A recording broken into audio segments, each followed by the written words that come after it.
So this is one thing that I didn't see coming up. Now, Caroline Sunshine, majority of the time, comes out with absolute nonsense, but every once in a while, she has some quite good, quite nuanced takes. And in this clip, we see Caroline Sunshine, Isaiah Martin, as well as Charles Blow, all link up together to take down Donald Trump and the war that is still now ongoing and taking place within Iran. As usual, let's watch the clip in full. I'm going to give you guys my thoughts towards the end. Let's get into it. Tonight, signs Iran could be rebuilding its nuclear facilities. New satellite imagery obtained by CNN exclusively appears to show activity at nuclear and missile sites throughout the country over the last few weeks. Now, if that is the case, Iran is in violation of the Memorandum of Understanding with the U.S. that states there would be no procurement or development of nuclear weapons. On Wednesday, Trump was adamant that Iran was not close to rebuilding.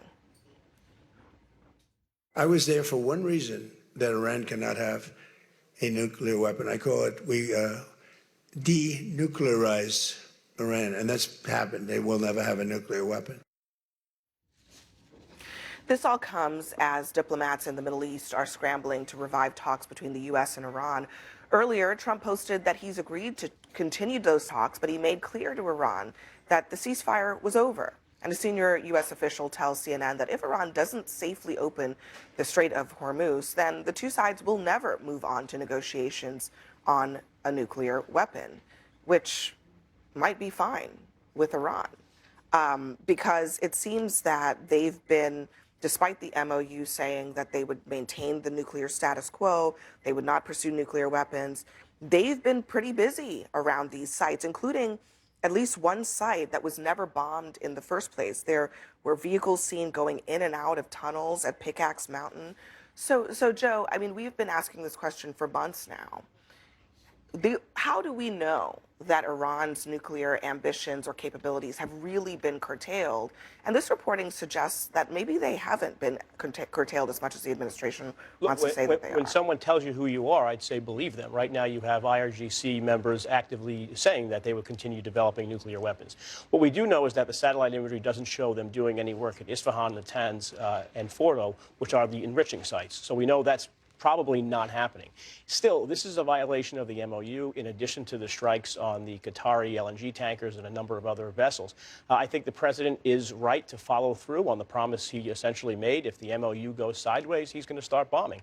I think we're going to see, in my estimation, more bombings over the next couple of weeks. Now, CBS reported today that there is some indication that the Iranian negotiators, Ghalibaf and Araghchi, are saying that this is rogue elements within the IRGC.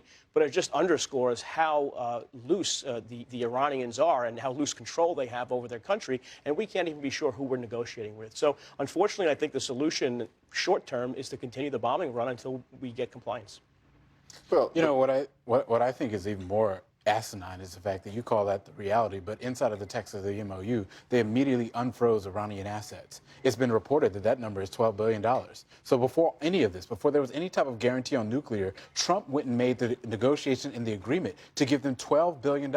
So the greatest heist in history seems to be the Iranians. I mean, this is honestly worse than the Luka trade. Because at this point, what you guys did was, in this administration, you gave them $12 billion.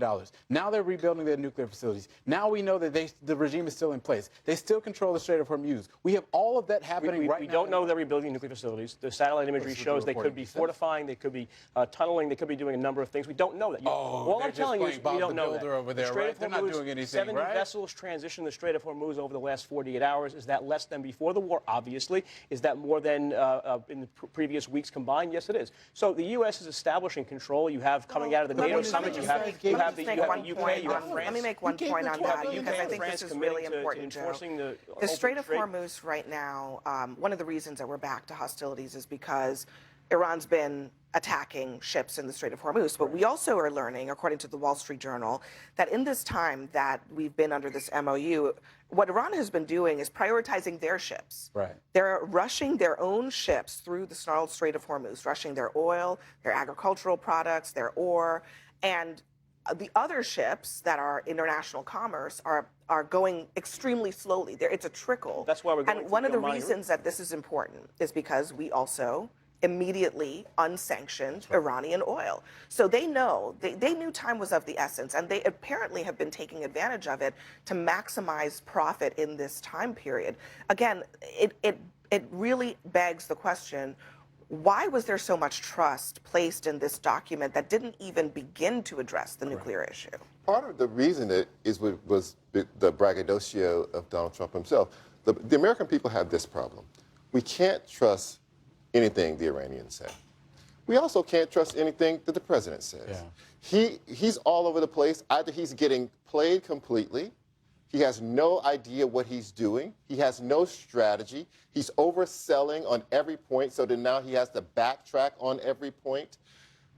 The problem is us. We don't have direction. We don't know what we're doing. But at the very same time, gas prices are up by 30%. Americans are paying billions of dollars, more than just the direct cost of the war, billions of dollars in inflationary pressure because of the war. $61 billion have been spent by Americans just on gas and diesel alone, just to power their cars and their vehicles. This is the crunch that we're in, and we can't trust the Iranians, and we can't trust the President of the United States of America. Some of this genie, Caroline's not going to get put back in the bottle. Airline prices, for example.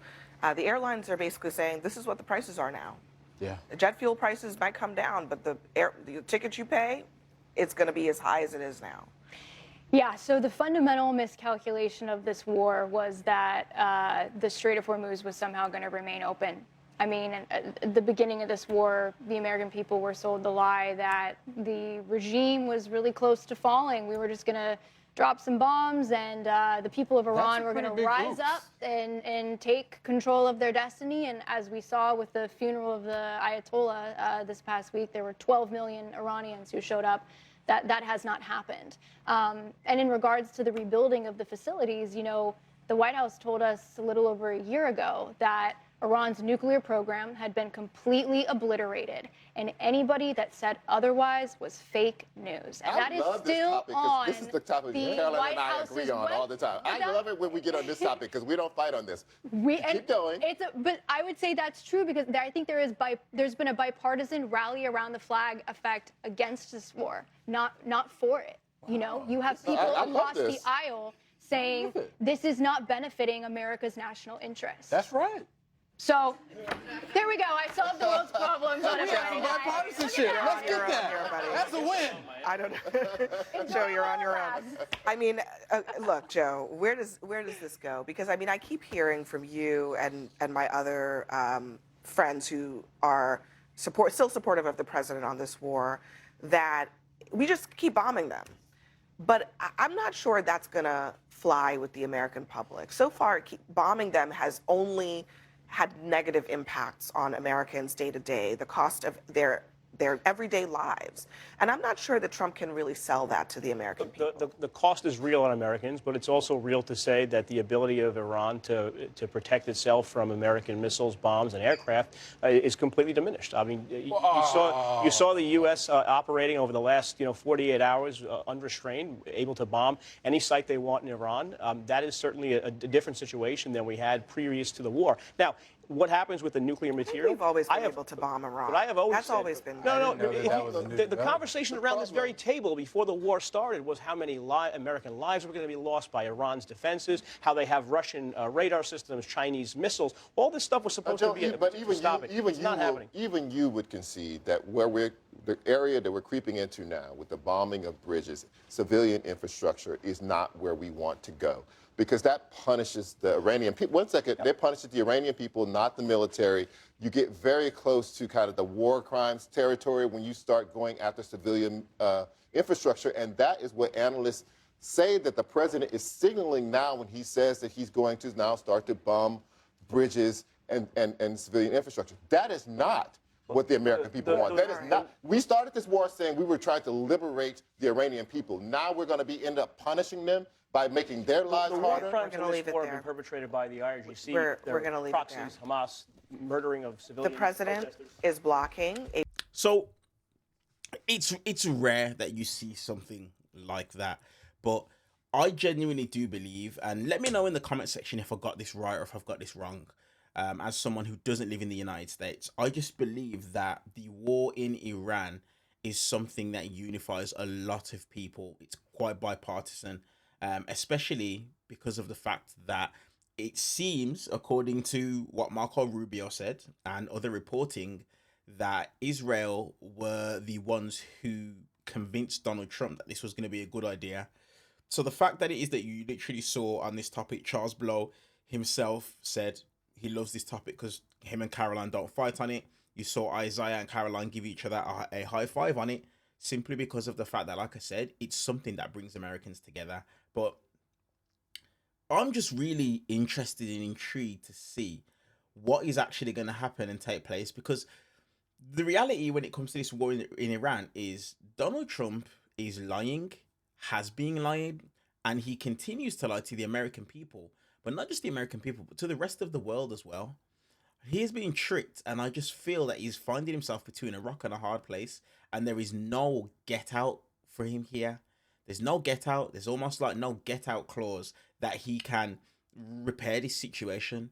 He either has to walk away with his tail between his legs and just drop the pride and admit defeat, or he's literally just going to drag this on and on and on, and Americans are going to continue to pay at the gas pump, are going to continue to pay when it comes to their groceries, and the rest of the world is going to just continue to feel the ricochets of this war. Like I've told you guys multiple times, I'm feeling it right here in the UK. My car was 90 to 95 Great British pounds to fill up each and every single week. Now I'm paying between 110 to 135 Great British pounds every single week because the price of fuel has risen due to the war that's taking place in Iran. Genuinely, I think this could be the thing that cripples Donald Trump. And this is why we need Dems to literally take it all in the midterms, because we just need to reverse course when it comes to this. But let me know your guys' thoughts down in the comment section below. As I said, just good to see a bit of bipartisanship and people coming together from either sides of the aisle when it comes to the war in Iran. Let me know your guys' thoughts. Hype the video, give it a thumbs up. See you guys in the next one.